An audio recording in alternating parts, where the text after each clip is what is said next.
परम मंगलमय परात्पर अकारण करुणा वरुणालय भक्त वांछित कल्पतरु सरकार की बांगमय प्रतिमूर्ति श्रीमद् भागवत महापुराण के चरण कमलों में कोटि कोटि प्रणाम करते हुए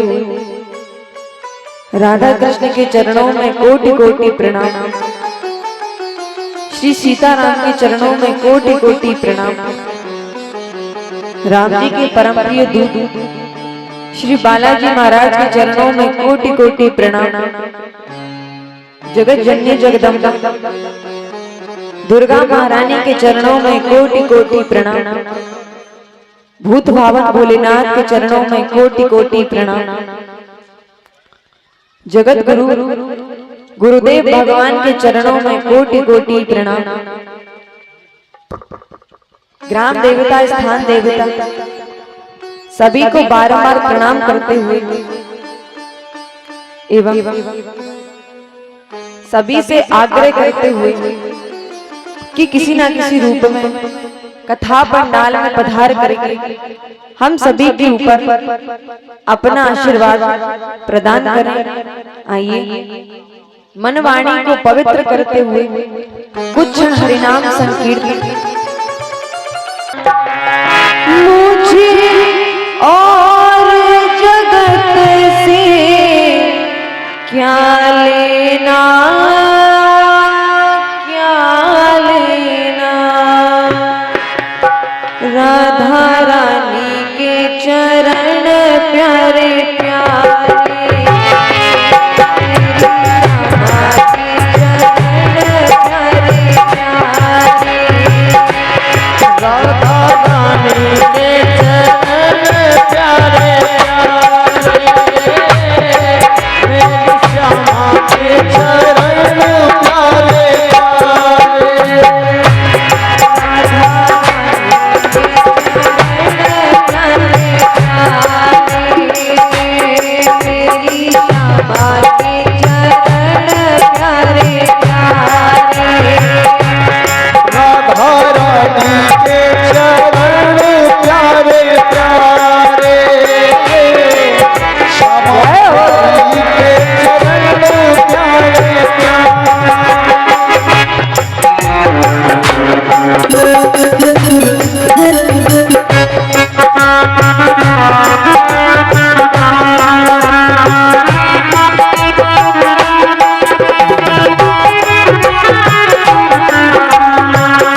वृंदावन आ जाओगे, राधे राधे गाओगे वृंदावन आ जाओगे, राधे राधे गाओगे वृंदावन आ जाओगे, राधे राधे गाओगे वृंदावन आ जाओगे, जय राधे राधे राधे राधे राधे राधे राधे राधे जय राधे राधे जय राधे राधे जय राधे राधे राधे राधे राधे राधे गाओगे वृंदावन आ जाओगे, राधे राधे गाओ वृंदावन आ जाओगे, वृंदावन आ जाओगे फिर वापस ना जाओगे, वृंदावन आ जाओगे वापस ना जा पाओगे, कण कण में राधा रानी वृंदावन की महारानी, मेरा धरानी वृंदावन की महारानी, और इसमें तेरा कुछ लागे ना राधा रानी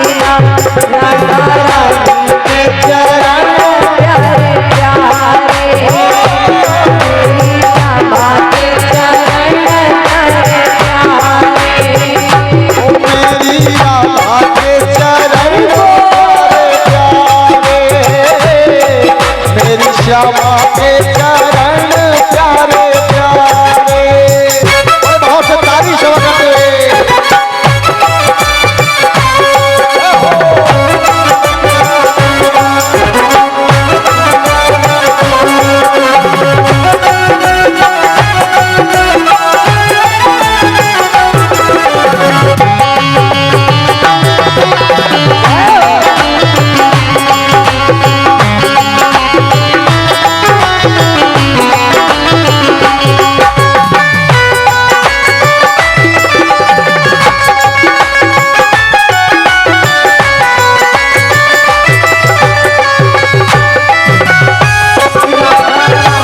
के चरण प्यारे प्यारे, मेरी श्यामा के चरण प्यारे प्यारे, राधा रानी के चरण प्यारे प्यारे, मेरी श्यामा के चरण प्यारे प्यारे,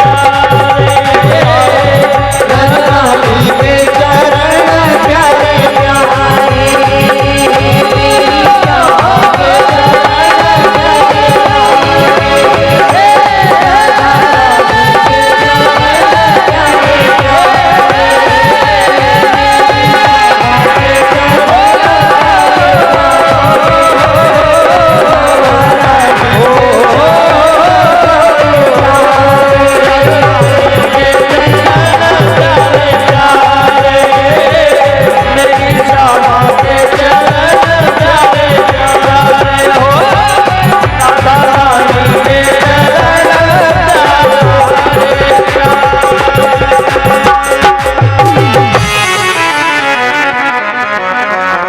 मुझे और जगत से क्या लेना क्या लेना, राधा रानी के चरण प्यारे प्यारे, मेरी श्यामा के चरण प्यारे प्यारे, बोलो राधा रानी सरकार की, कृष्ण कन्हैया लाल की। आज श्रीमद् भागवत महापुराण चतुर्थ दिवस में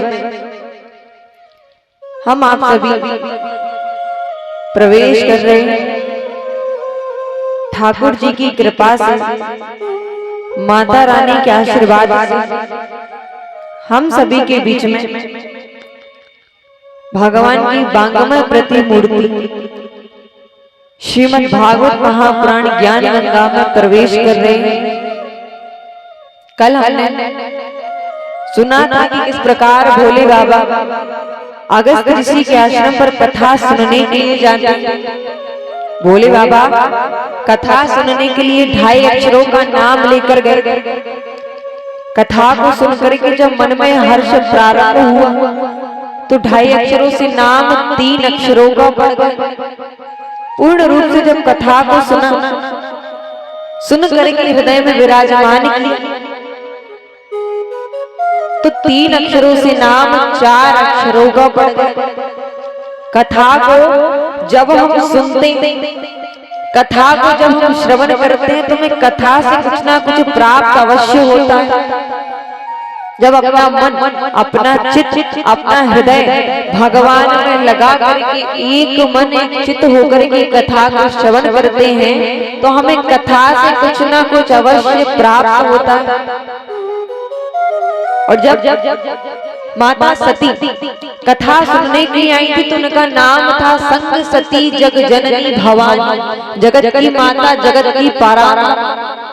और जब कथा को नहीं सुना मन में शंका पैदा हुई कि ये क्या कथा सुनाई तो उनका नाम पड़ गया अहंकार की पुत्री सती।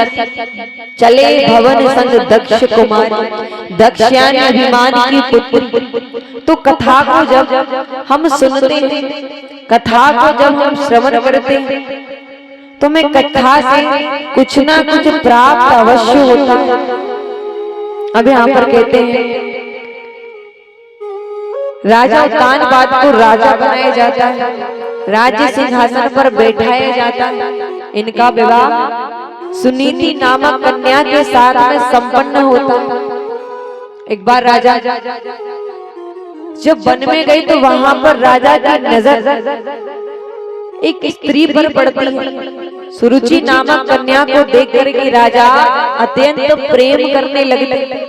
पास जाकर के कहते देवी आपको जो कुछ चाहिए, आपको जो कुछ भी चाहिए मैं आपको सब दूंगा, लेकिन बदले में आपको मेरे साथ मेरे घर चलना होगा। सुरुचि नामक कन्या के साथ राजा उत्तानपाद विवाह कर लेते हैं। घर लेकर आते तो सुनीति को देख करके सुरुचि कहती है कि ये कौन है? तो राजा कहते हैं कि ये मेरी बड़ी पत्नी सुनीति, इसके साथ भी मेरा विवाह हुआ। सुरुचि कहती है यदि ये इस घर में रहेगी तो मैं कदापि इस घर में नहीं रहूंगी। उसी वक्त राजा सुनीति का त्याग कर देते हैं। जिस समय राजा ने सुनीति मैया का त्याग किया उस समय माता सुनीति गर्भवती सब कुछ छोड़कर के संतों के आश्रम पर आकर के संतों की सेवा करने लगी, संतों के साथ रहने लगी। कुछ समय बाद माता सुनीति ने एक सुंदर बालक को जन्म दिया जिस बालक का नाम ध्रुव था। ध्रुव जी को जन्म दिया। बचपन से ही माता सुनीति अपने गोद में छोटे से ध्रुव जी को लेकर भगवान का सत्संग प्राप्त करा, भगवान का भजन करा, संतों का सानिध्य प्राप्त करा। यदि छोटे से बालक को छोटे से सुंदर संस्कार दिए जाएं तो वो बालक बड़े में भी संस्कारवान होता है। माता सुनीति ने बचपन से ही ध्रुव जी को संतों का सानिध्य प्राप्त कराया, संतों का सत्संग प्राप्त कराया। कुछ समय बाद ध्रुव जी कहते मैया मैं अपने पिताजी से मिलने जाऊंगा, मेरी इच्छा होती है कि मैं जाकर के अपने पिताजी से मिलूं। सुनीति कहती बेटा आखिर वो तुम्हारे पिताजी हैं, भला तुम्हें पिताजी से मिलने के लिए मैं क्यों रोकूंगी। ध्रुव जी तुरंत आकर के देखते हैं कि पिताजी इस समय राज्य सिंहासन पर बैठे हुए भाग करके गोदी में चढ़ने वाले होते हैं कि माता सुरुचि ध्रुव जी का हाथ पकड़ लेते हैं। कहती है तुम्हारा कोई अधिकार नहीं अपने पिता की गोद में बैठने का। क्यों? क्योंकि तुमने सुनीति के गर्भ से जन्म लिया, तुमने सुनीति के गर्भ से जन्म लिया। यदि तुम हमारे गर्भ से जन्म लेते तो निश्चित ही तुम अपने पिता की गोद में बैठने के अधिकारी होते।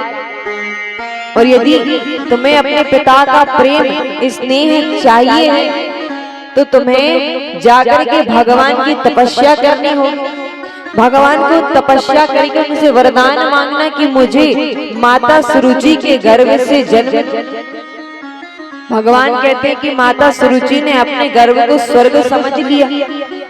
जो आज ये कहती है कि भगवान की तपस्या करो, वरदान मांगो कि मुझे इनके गर्भ से जन्म दो। ध्रुव जी रोते रोते आकर के तुरंत सुनीति माता की गोद में बैठ करके रोने लगते। मैया, आपने ऐसे कौन से पाप किए, ऐसे कौन से बुरे कर्म किए, जिन कर्मों के कारण, जिन पापों के कारण पिताजी ने आपका त्याग कर दिया। पुत्र तुम रोते क्यों हो, क्या बात? ध्रुव जी कहते, मैया जब मैं अपने पिता की गोद में बैठने गया तो माता सुरुचि मुझसे कहती कि जब मेरी गर्भ से जन्म लोगे तब तुम्हें अपने पिता के गोद में बैठने के अधिकारी होगे। सुनीति कहती है, बेटा तुम्हारी छोटी माँ ने तुमसे कुछ गलत नहीं कहा, तुम्हें इसी वक्त सब कुछ छोड़ करके वन में जा करके भगवान की तपस्या करनी चाहिए और माता सुरुचि के गर्भ से जन्म लेना चाहिए। इसमें दोष तुम्हारा है जो तुमने मेरी जैसे अभागन के गर्भ से जन्म लिया। धन्य है माता सुनीति। 5 वर्ष के ध्रुव जी को ये उपदेश देते हैं कि वन में जाकर के भगवान की तपस्या करो। जिनका इकलौता बालक कहती इसी वक्त ध्रुव सब कुछ छोड़ करके वन में जाओ, वहां रह करके भगवान का भजन करो। सुनीति माता की बातों को सुन करके ध्रुव जी सीधा वन की ओर जब प्रस्थान करते हैं तो राजा को पता लगता है ध्रुव सब कुछ छोड़ करके वन में जा रहा है। सैनिकों को भेजते, जाओ जाकर के ध्रुव से कहो कहीं पर जाने की कोई आवश्यकता नहीं, मैंने अपना राज्य ध्रुव के नाम कर दिया। सैनिक आकर के कहते, ध्रुव जी आपके पिता कहते कि आपको कहीं पर भी जाने की कोई आवश्यकता नहीं, उन्होंने अपना पूरा राज्य आपके नाम कर दिया। ध्रुव जी विचार करते कि विचार मात्र से पिता का राज्य प्राप्त हो गया और यदि मैं सचमुच वन में चला जाऊंगा तो न जाने मुझे क्या क्या प्राप्त हो जाएगा, हो सकता है मुझे भगवान ही प्राप्त हो जाए। ध्रुव जी किसी की बातों को ना मान करके अपनी माता की आज्ञा से वन की ओर प्रस्थान कर जाते हैं। बीच मार्ग नारद जी मिलते हैं तो नारद जी ध्रुव जी को देख करके सोचते हैं कि मुझे लगता है कि मैं इसको अपना शिष्य बना, पर शिष्य बनाने से पहले मुझे इसकी परीक्षा लेनी होगी। पास जाकर के कहते, बेटा तुम इस घने जंगल में कहाँ जा रहे हो, यहाँ पर कितने जानवर रहते, उन जानवरों ने यदि तुम्हें देख लिया तो अपना भोजन बना लेंगे। ध्रुव जी कहते हैं, यदि मैं भगवान के भरोसे आया, भगवान ने जन्म दिया है, जीवन दान दिया है, तो वही मेरी सुरक्षा करेंगे। पर यहाँ पर तुम्हें भूख लगेगी तो भोजन करने के लिए कुछ भी नहीं, तुम भोजन में क्या ग्रहण करो? ध्रुव जी कहते, नारद जी जब माता के गर्भ से आए थे तब मुख में दांत नहीं थे, तब माता का दूध पान कराया। अब जब दांत दिए हैं तो भोजन की व्यवस्था भी वही करेगा, पर आप नारद जी हैं ही नहीं।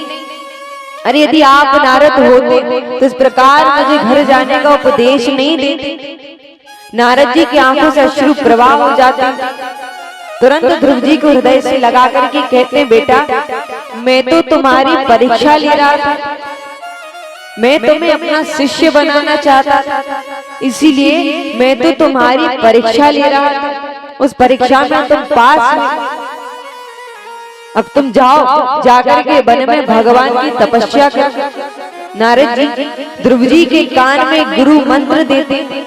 ध्रुव जी जाकर के वन में भगवान के नाम का भजन करने लगे, भगवान के नाम की तपस्या करने लगे।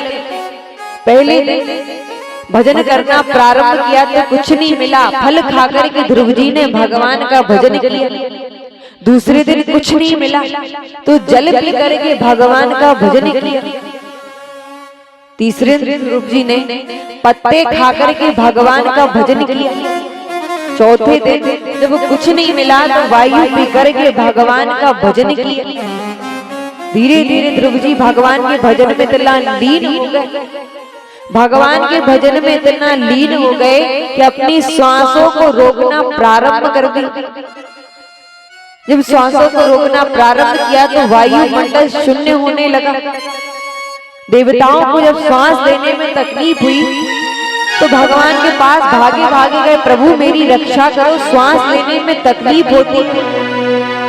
भगवान कहते मेरा नन्हा सा शिष्य जो कि अभी मेरी तपस्या में बैठा हुआ है, अभी जाकर के मैं उसे दर्शन देता हूँ, वापस वायुमंडल चलने लगेगा।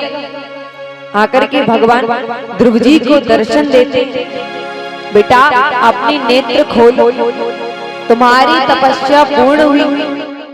ध्रुव जी भगवान को देख करके मुस्कुरा रहे, आज पहली बार जीव और परमात्मा का मिलन हुआ।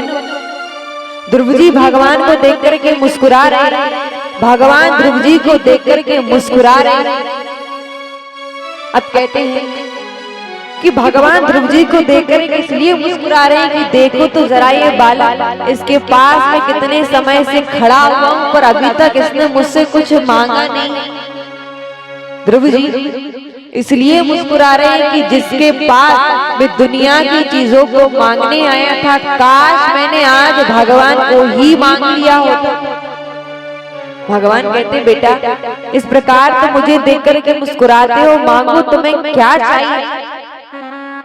ध्रुव जी कहते प्रभु यहाँ पर मैं बहुत कुछ मांगने के उद्देश्य से आया था, यहाँ पर मैं बहुत कुछ मांगने के उद्देश्य से आया था। अब मेरा मन है कि मैं केवल आपके शरणों में आपके पास रहूं और आपकी दिव्य झांकी को अपने हृदय में बसा। भगवान कहते बेटा अभी तुम्हें गृहस्थ जीवन व्यतीत करना है, अभी तुम्हें गृहस्थ जीवन व्यतीत करना है। गृहस्थ जीवन व्यतीत करने के बाद तुम्हें मेरा धाम अवश्य प्राप्त हो। ना चाहते हुए ध्रुव जी गृहस्थ जीवन में आकर के गृहस्थ जीवन व्यतीत करते। जब ध्रुव जी को जाने का समय आता है तो भगवान के पार्षद ध्रुव जी को लेने के लिए आते हैं। तभी सामने मृत्यु देवी आ जाती है कि मेरे से पार करके आज तक संसार का एक व्यक्ति पार नहीं कर पाया, आपको भी मेरे साथ चलना होगा। भगवान के पार्षद ध्रुव जी को इशारा करते हैं तो ध्रुव जी कहते मृत्यु देवी मैं आपके साथ अवश्य चलूंगा, लेकिन आप अपने जरा सर को झुकाइए। जैसे मृत्यु देवी अपने सर को झुकाती हैं कि ध्रुव जी मृत्यु देवी को पार करके भगवान के पार्षद में विराजमान हो जाते। ध्रुव जी ने 5 वर्ष की आयु में भगवान को प्राप्त कर लिया। 5 वर्ष की आयु में ध्रुव जी ने भगवान का भजन किया। भजन करके अपने जप से अपने तप से भगवान के ऊपर आत्मनिर्भर हो करके 5 वर्ष की आयु में ध्रुव जी ने भगवान को प्राप्त कर लिया। आज उसी भजन से, आज उसी तप से, आज उसी जप से ध्रुव जी को ध्रुवलोक प्राप्त हो गए। कहते हैं कि भगवान उसी को प्राप्त होते जो दिन में 10 बार स्नान करता है।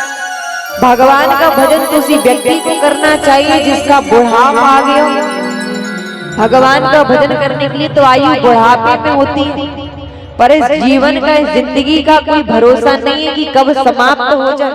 एक मृत्यु, एक बला कभी भी समय दे करके नहीं आती। ना तो ये देखती है कि कौन सा स्थान है, किस जगह पर हो, घर पर हो कि बाहर हो। मृत्यु कभी भी कोई स्थान नहीं देती।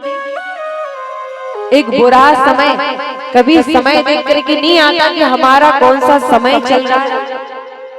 इसीलिए भगवान का भजन तो युवा अवस्था में है। जितना आप भगवान का भजन करेंगे, जितना आप भगवान को पुकारेंगे, उतनी ही जल्दी हमें भगवान का धाम प्राप्त हो। बुढ़ापे में तो ये जेवा भी काम नहीं करती, ये भी लड़खड़ाती है, कांपती है, परंतु समय में भगवान का नाम नहीं आता। हम सोचते कि भगवान का भजन तो बुढ़ापे में करना चाहिए, हम सोचे कि भगवान का भजन तो बुढ़ापे में, भगवान की कथा बुढ़ापे में सुननी चाहिए, पर बुढ़ापे में यदि सोचो भी तो ये पैर भगवान के मंदिर तक चलकर नहीं जाता, यदि सोचे तो इन आंखों से दिखना भी बंद हो जाता है, ये शरीर कांपना प्रारंभ करता है। उस समय तो केवल एक ही बात आती है, प्रभु जल्दी से आप मुझे अपने धाम पर बुला लीजिए, अब मुझे और कुछ जाने की आवश्यकता नहीं। अंत समय में केवल अपने पुत्र पुत्री यही सारी चीजें याद आती। अंत समय में ऐसा कोई भी व्यक्ति नहीं है जिसने भगवान का नाम लिया हो, भगवान को पुकारा हो और भगवान के धाम को प्राप्त हुआ।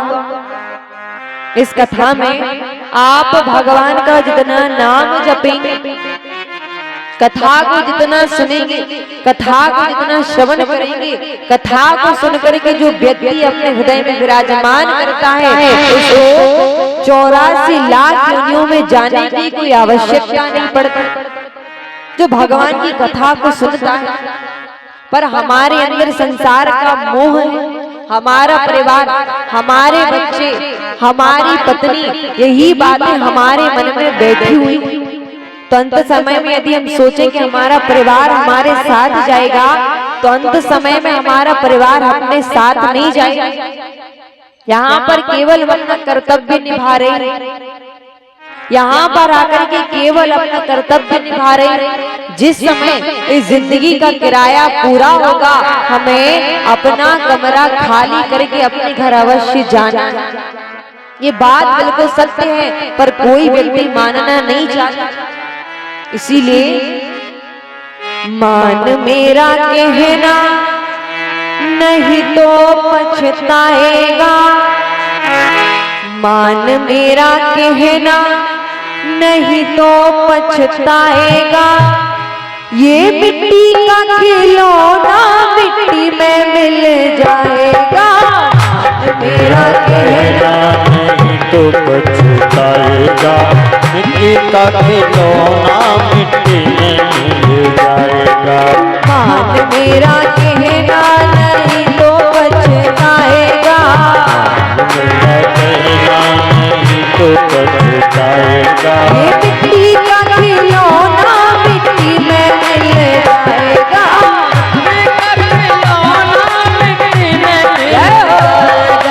मान मेरा कहना नहीं तो पछताएगा, मिट्टी का खिलौना मिट्टी में मिल जाएगा, मिट्टी का खिलौना मिट्टी में मिल जाएगा।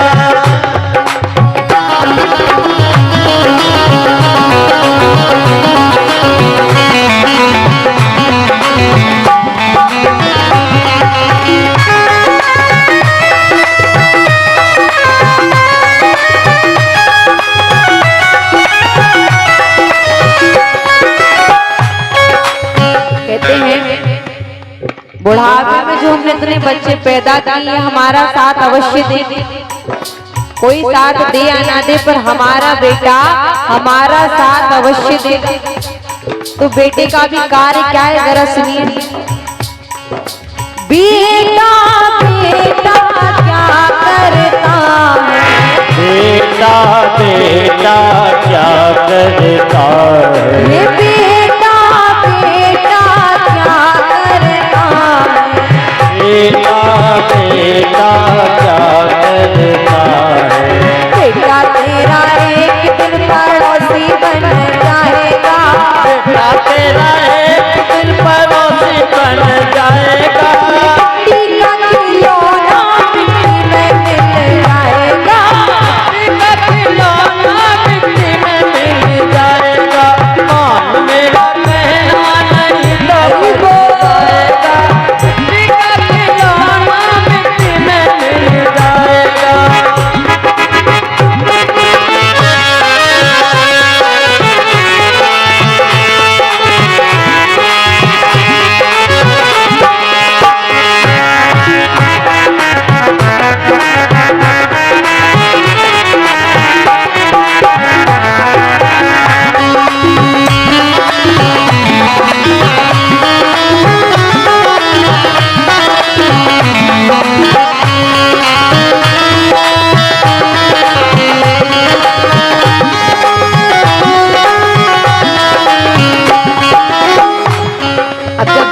ने साथ नहीं दिया तो बेटी साथ अवश्य दे।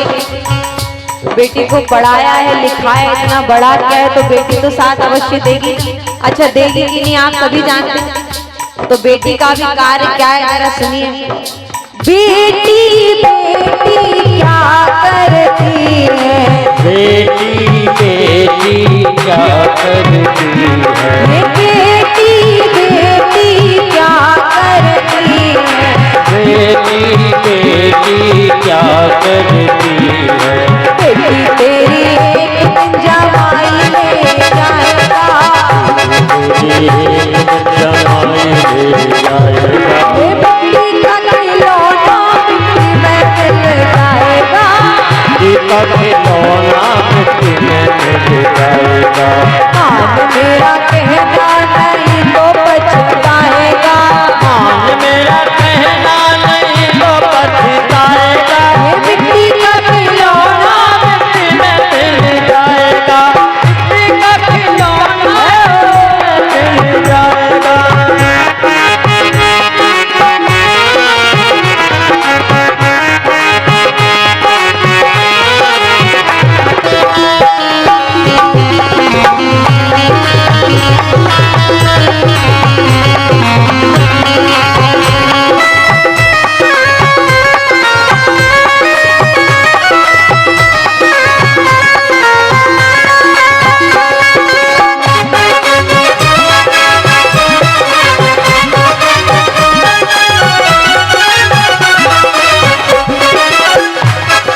जब बेटे ने साथ नहीं दिया बेटी ने साथ नहीं दिया तो पड़ोसी तो साथ अवश्य देगा। अच्छा पड़ोसी भी भगवान की कृपा से ही मिलते हैं, बढ़िया वाले पड़ोसी भगवान की कृपा से ही मिलते हैं। कई पड़ोसी ऐसे होते हैं जो दूसरों पे निर्भर रहते हैं, जब कोई नहीं है तो ये तो देखभाल करेंगे ही करेंगे। अच्छा मर जाएंगे तो खबर तो दे ही देंगे कि पड़ोसी मर गए। तो इनका भी कार्य क्या है जरा सुनिए। पड़ोसी पड़ोसी क्या करता है, पड़ोसी पड़ोसी क्या करता है, पड़ोसी पड़ोसी क्या करता है, पड़ोसी पड़ोसी क्या करता है।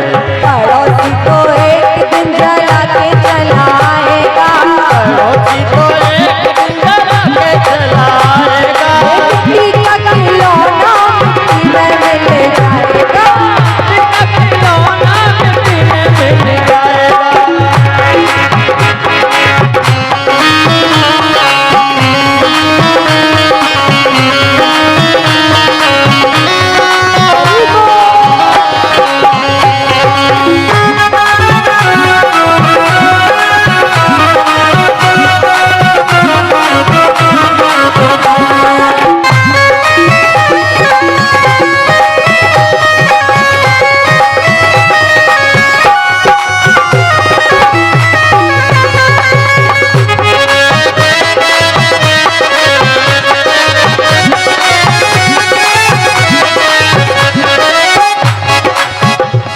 कहते इतना सारा धन कमाए इतनी सारी संपत्ति कमाई है बुढ़ापे के लिए ये।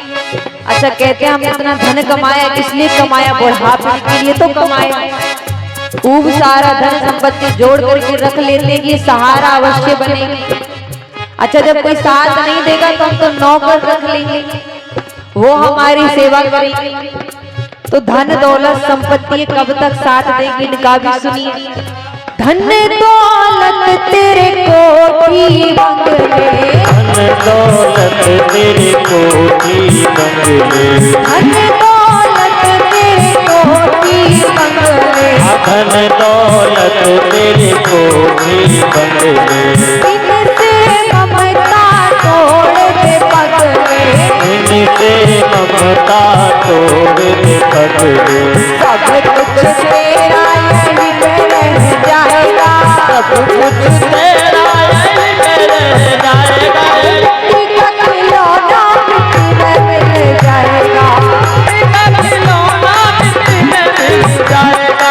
मान मेरा कहना नहीं तो पछताएगा, मान मेरा कहना नहीं तो पछताएगा, मिट्टी का खिलौना मिट्टी में मिल जाएगा, मिट्टी का खिलौना मिट्टी में मिल जाएगा, मिट्टी का खिलौना मिट्टी में मिल जाएगा, मिट्टी का खिलौना मिट्टी में मिल जाएगा, मिट्टी का खिलौना मिट्टी में मिल जाएगा, मिट्टी का खिलौना मिट्टी में मिल जाएगा।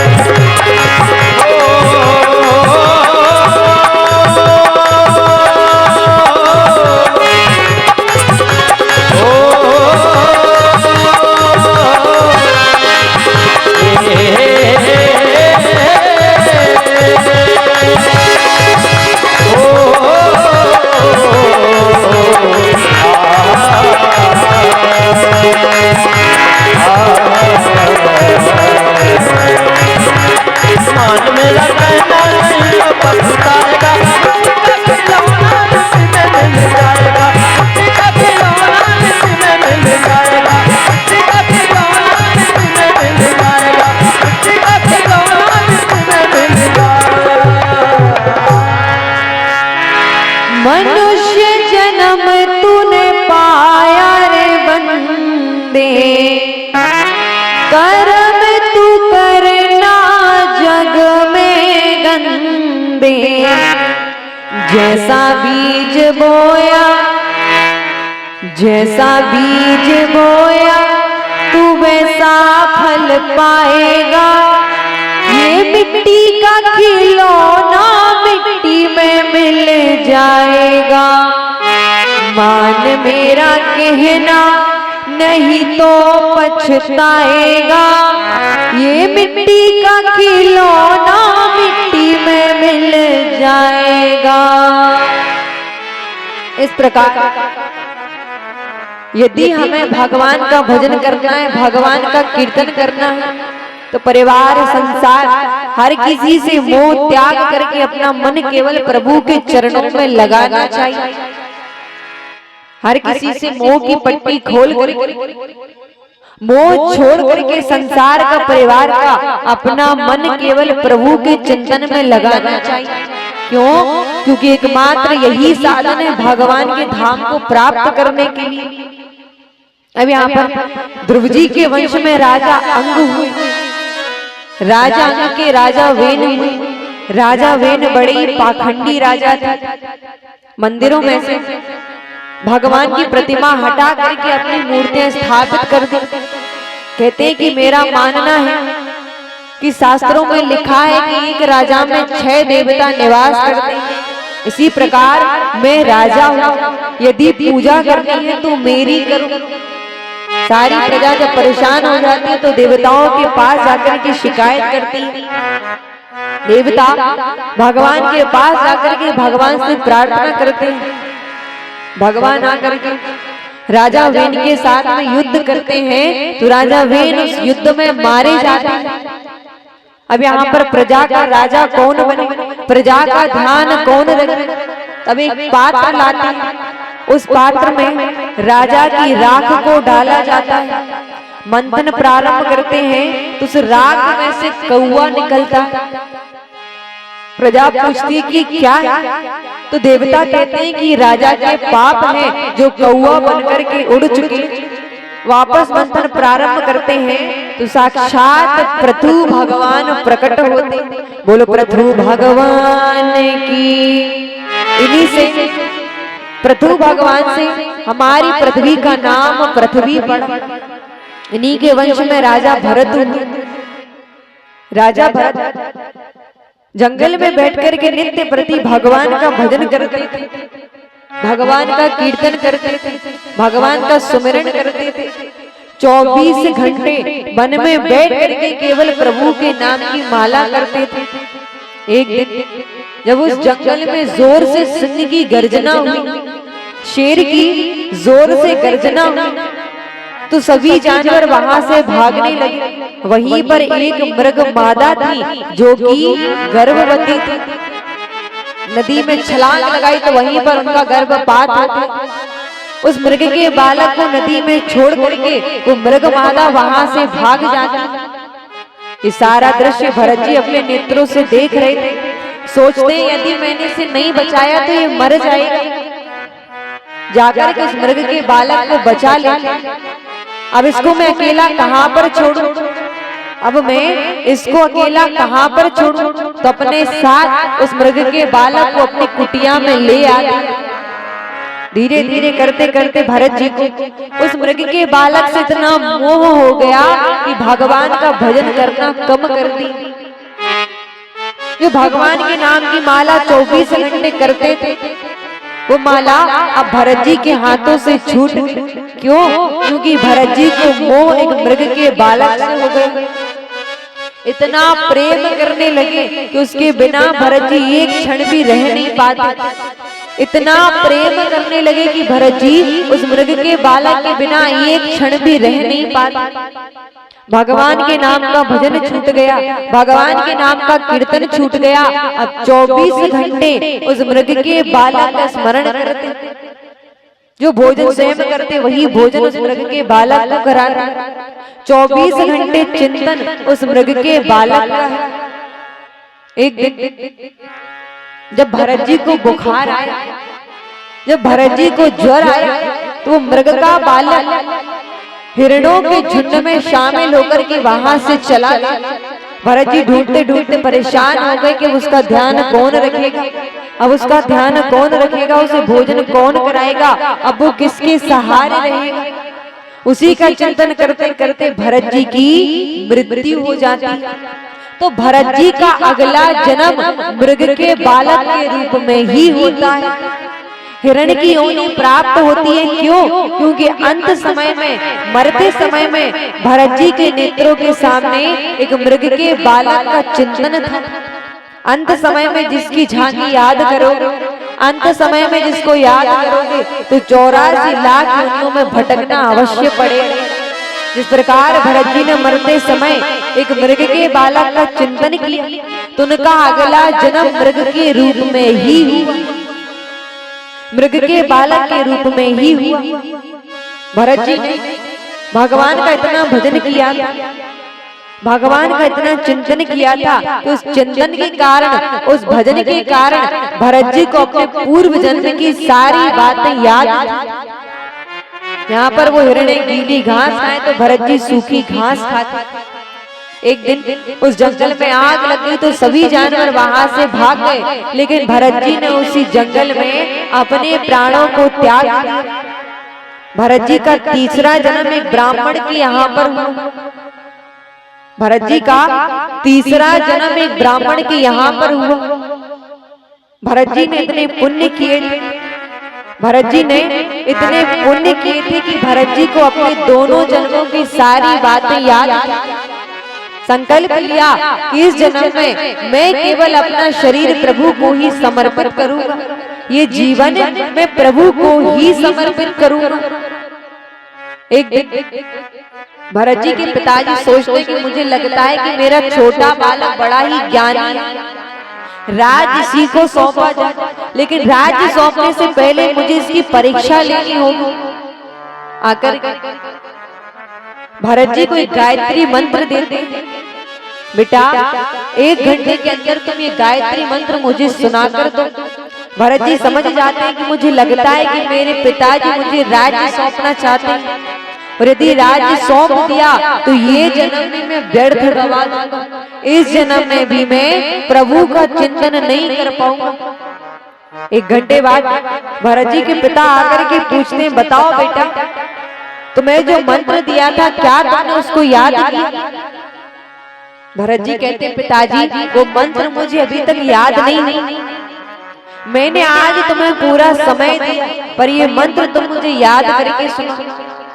1 दिन बीत जाता है पर भरत जी वो मंत्र याद करके अपने पिता को नहीं सुना, जो कि भरत जी को संपूर्ण ज्ञान था, सभी पुराणों का ज्ञान था, पर उसके बाद भी भरत जी ने वो श्लोक नहीं सुनाया। क्यों? क्योंकि जानते थे यदि ये मंत्र सुना दिया तो मेरे पिताजी मुझे राज सिंहासन पर बैठा देंगे, और इस बार फिर मैं अपना जीवन व्यर्थ गवा दूंगा।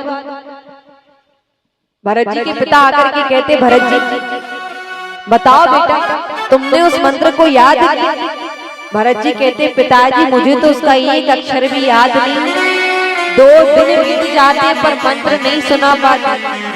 तो भरत जी के पिताजी कहते मैं तो गलत समझ रहा था, तू तो जड़ से ही पैदा हुआ है, तो नाम पड़ जाता है जड़ भरत। भरत जी के भाई जब देखते हैं कि भरत कोई काम नहीं करता, दिन भर खाता रहता है, इसी प्रकार घर पर पड़ा रहता है, क्या कहते हैं जाओ जाकर के खेत की रखवाली कर। भरत जी आकर के खेत की रखवाली करने लगे। देखते हैं कि पास वाले खेत में एक व्यक्ति वहां से गायों को भगा रहा। भरत जी जाकर के कहते हैं अरे भाई तुम इन गायों को इस खेत से क्यों भगा रहे, इन्हें भूख लगी है, इनको भोजन करने दो।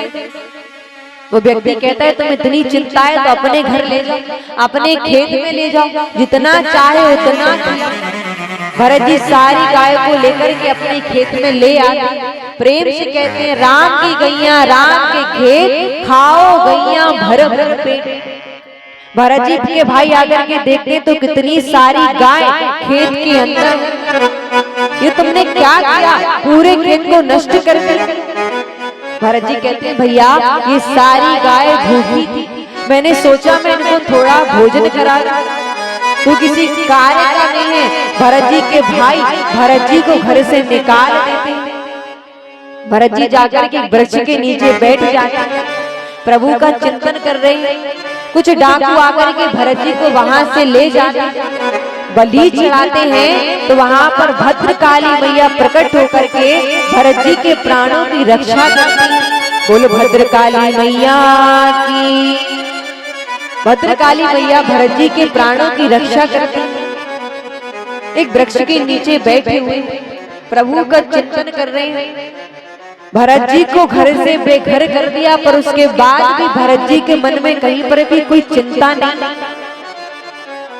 भरत जी का सब कुछ भरत जी के भाइयों ने छीन लिया, पर उसके बाद भी भरत जी के मन में कहीं पर भी कोई चिंता नहीं। क्यों? क्योंकि उनके भाव तुलसी बिरवा बाग की सींचत ही कुमलाए, राम भरोसे जो रहे,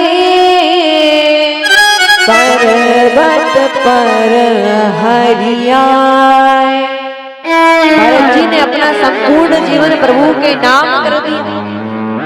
भरत जी ने अपना संपूर्ण जीवन भगवान के नाम कर दिया। और जब भरत जी कहते हैं यदि मैं प्रभु के नाम प्रभु के भरोसे हूँ तो मुझे किसी भी प्रकार की कोई चिंता करने की आवश्यकता नहीं।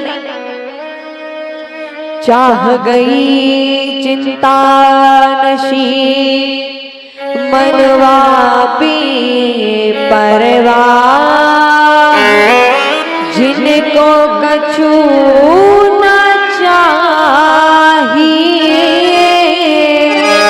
सोई शहंशाह। चाह गई चिंता नशी मनवा बेपरवाह, और जिनको कछु न चाहिए सोई शहंशाह। जिनके मन में कभी भी कुछ पाने की आवश्यकता नहीं, जिनके मन में कुछ भी पाने की इच्छा नहीं है, उसको भगवान सर्वस्व ही सौंप देते। जिनको भगवान से कुछ नहीं चाहिए, जिनको भगवान से कुछ नहीं चाहिए, भगवान स्वयं चाहिए, उसको भगवान सर्वस्व अपना सौंप देते। पर कहते हैं कि व्यक्ति करता वही है जो उसका मन करता है। व्यक्ति करता वही है जो उसका मन करता है, पर होता वही है जो भगवान चाहता है। भगवान की मर्जी के अलावा तो संसार का एक पत्ता भी नहीं हिलता। भगवान की मर्जी के अलावा तो संसार का एक पत्ता भी नहीं हिलता। एक व्यक्ति थी, उसने अपने दिमाग में इतना चिंतन बनाया कि इतना व्यापार करूंगा, बच्चों को ये कराऊंगा, बिजनेस करवाऊंगा, इतनी संपत्ति कमाऊंगा, ये कराऊंगा, वो कराऊंगा, सब कुछ अपने दिमाग में सोचकर रखा था। एक दिन जब उसका अंत समय आया, यमराज उसे लेने के लिए आया। यमराज को देख करके वो व्यक्ति डर जाता है कि अभी तो मैंने कुछ देखा ही नहीं, अभी तक तो मैंने अपना व्यापार अपने परिवार को समझाया भी नहीं, और मेरा अंत समय यमराज मुझे पहले ही लेने आ गया। अभी तो मैंने कुछ देखा ही नहीं है और यमराज मुझे लेने के लिए पहले आ गया। ये बात केवल कलयुग के व्यक्तियों को समझाने के लिए कही गई है। वो व्यक्ति कहता है, यदि आप चाहें, यदि आपकी कृपा हो जाए तो कुछ समय का समय क्या आप मुझे दे सकते? मैं जाकर के सारी बातें, सारे कार्य अपने परिवार को समझा दूं, उसके बाद आप मुझे अपने साथ ले जाना। पर ऐसा कभी होता है कि सामने यमराज लेने के लिए आ जाए, उससे समय मांगे। जब अंत समय आता है उस समय 1 मिनट की भी मोहलत नहीं मिलती, 1 क्षण का भी समय नहीं मिलता। पर वो व्यक्ति कहता है, महाराज आप चाहे मुझे अपने साथ ले जाना, पर कुछ समय का वक्त मुझे दे दे। यमराज कहते, मैं तुम्हारा वक्त लेने नहीं आया, तुम्हारी प्रतीक्षा करने नहीं आया, तुम्हें मेरे साथ इसी वक्त चलना होगा। वो व्यक्ति कहता है, महाराज आप न जाने कहां से घूम कर आ रहे हो, किस किस को अपने साथ लेकर आ रहे हो। आप बैठिए, मैं आपको चाय बनाकर लाता हूं। वो व्यक्ति अपनी बुद्धि चला करके अपने मन से जाकर के चाय में नींद की गोली को मिला देता। जब यमराज इस चाय को पिएंगे तो कुछ समय के लिए सो जाएंगे, तो मुझे कुछ समय मिल जाएगा। नींद की गोली मिला देते। यमराज कहता है, आज तक मैं जिसके घर जिसको लेने गया उसने केवल मुझे गालियां दी। इस प्रकार यमराज कहते कि आज तक मैं जिसके घर में जिसको लेने के लिए गया उसने केवल मुझे गालियां दी हैं, बुरे शब्द कहे।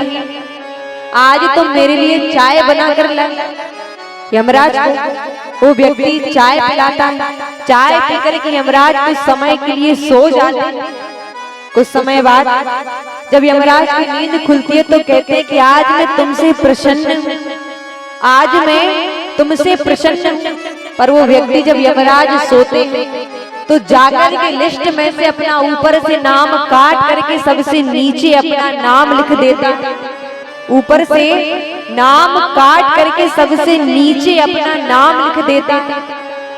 यमराज जब नींद से उठते हैं तो कहते हैं, आज मैं तुमसे बड़ा प्रसन्न हूं। आज तक मैं जिस भी घर में गया वहां पर मुझे गालियां मिली, गलत शब्द कहे, पर मैं तुम्हारे पास आया तो तुमने मुझे चाय पिलाई। आज मैं तुम्हारे लिए ऊपर से नाम शुरू ना करके सबसे नीचे से लिस्ट को प्रारंभ करता हूं। आज मैं तुम्हारे लिए ऊपर से ना करके सबसे नीचे से लिस्ट को प्रारंभ करता हूं। वो व्यक्ति कहता है, महाराज मैंने अपनी बुद्धि चलाई, आपको नींद की दवाई पिलाई और आप अपना ऊपर से नाम काट करके सबसे नीचे लिख।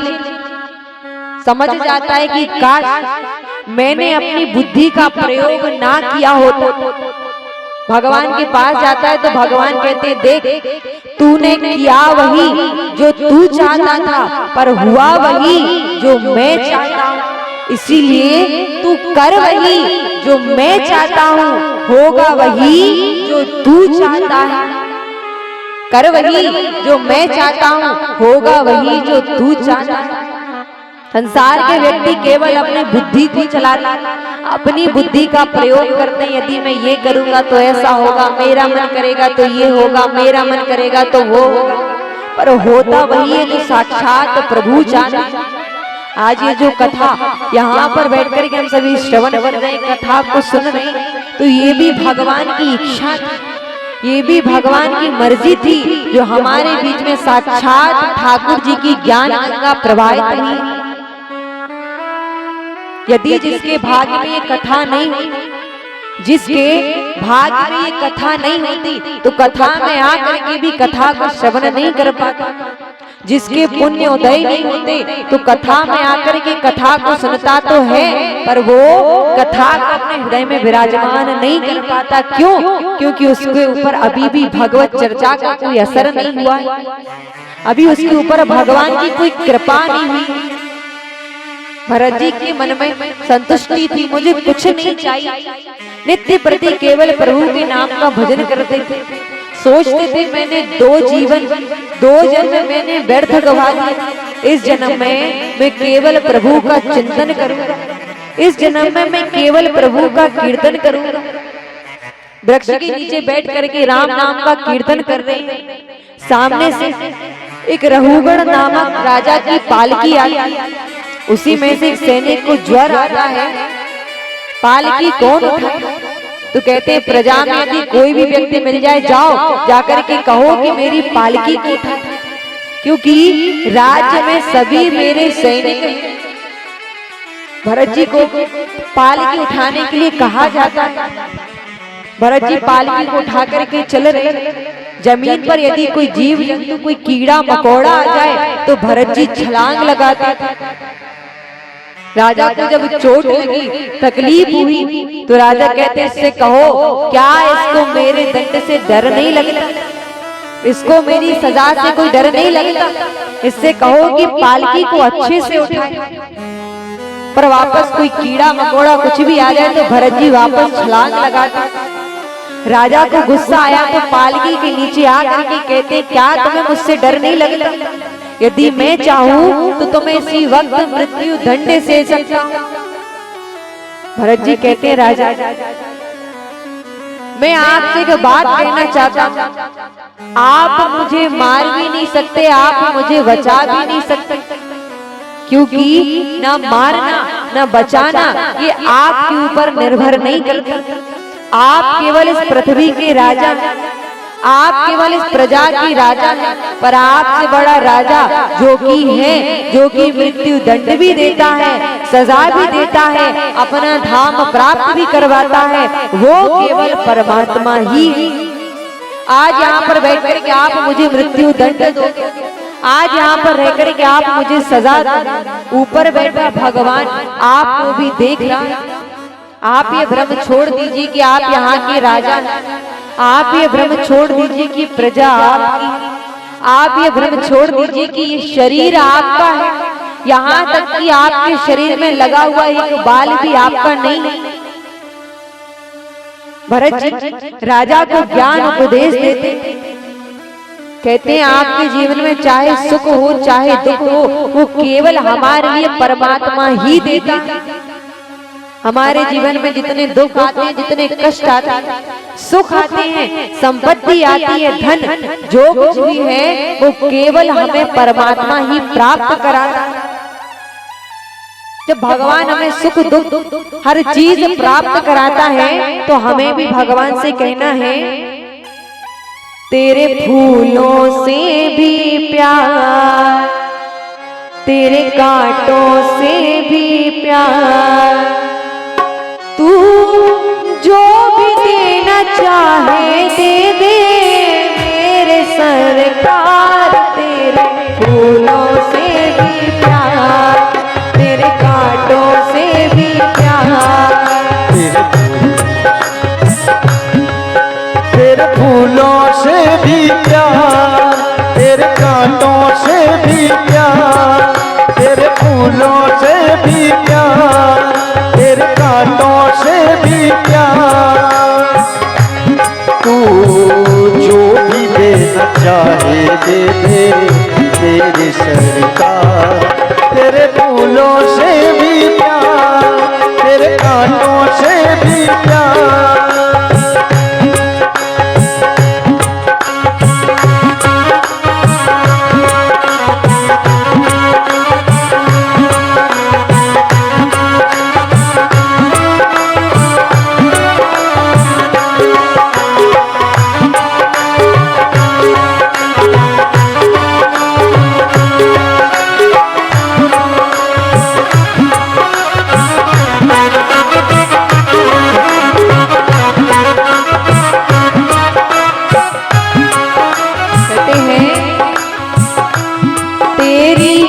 मर्जी में विधाता कोई छुपा बड़ा राज। तेरी मर्जी में विधाता कोई छुपा बड़ा राज। भगवान की मर्जी में कुछ ना कुछ राज अवश्य छुपा रहता है। जिस प्रकार एक माता अपने बच्चे को कष्ट में नहीं देख सकती, उसी प्रकार भगवान भी अपने बच्चों को कभी कष्ट में नहीं देख सकते। इसीलिए तेरी मर्जी में विधाता कोई छुपा बड़ा राज। तेरी मर्जी में छुपा बड़ा राज। चाहे हमसे रूठे तू ना हो नाराज। दुनिया चाहे हमसे रूठे तू ना हो नाराज। कुछ बंधन है बार बार, कुछ बंधन है बार बार। हमको कर ले तू स्वीकार, हमको कर ले तू स्वीकार। तू जो भी देना चाहे दे दे मेरे सरकार। तेरे फूलों से भी प्यार, तेरे कांटों से भी प्यार, तेरे फूलों से भी प्यार, तेरे कांटों से भी प्यार।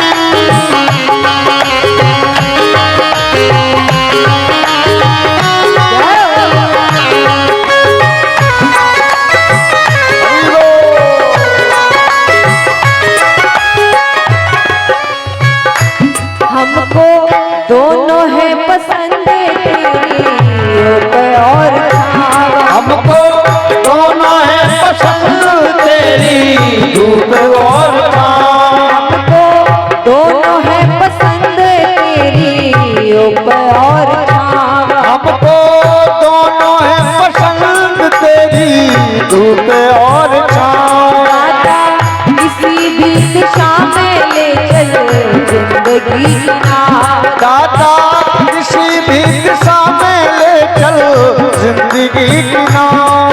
चाहे हमको लगा दुकान, चाहे हमको लगा दुकान, या डुबा दे मझधार। या डुबा दे मझधार। तू जो भी देना चाहे दे दे मेरे सरकार। तेरे फूलों से भी प्यार, तेरे कांटों से भी प्यार, तेरे फूलों से भी प्यार, तेरे कांटों से भी प्यार।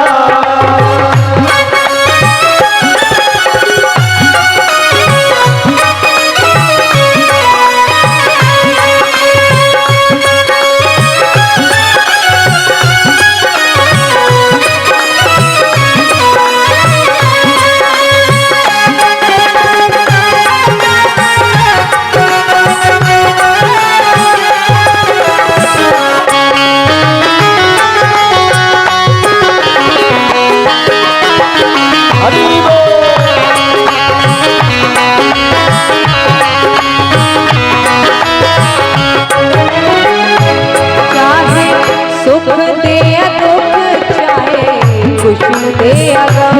चाहे सुख दे दुख, चाहे खुशी दे गम। मालिक जैसे भी रखेगा वैसे रहेंगे हम। मालिक जैसे भी रखेगा वैसे रह लेंगे हम।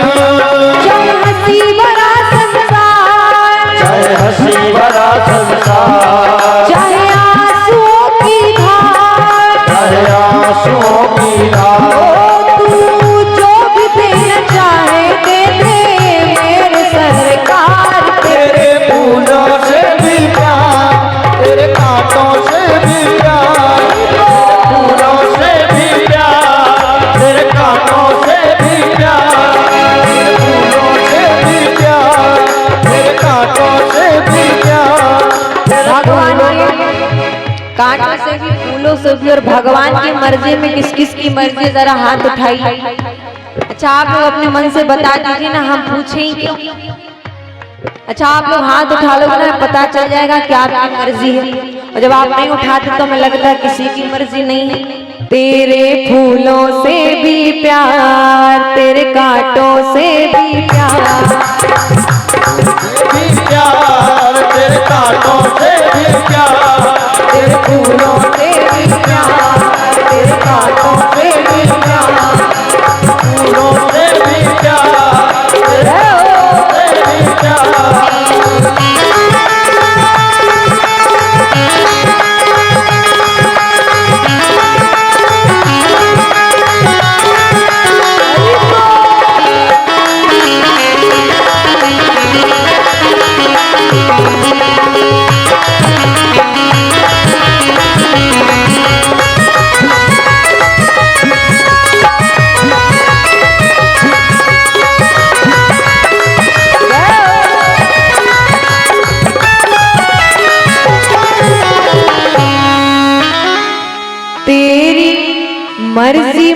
विधाता कोई छुपा बड़ा राज।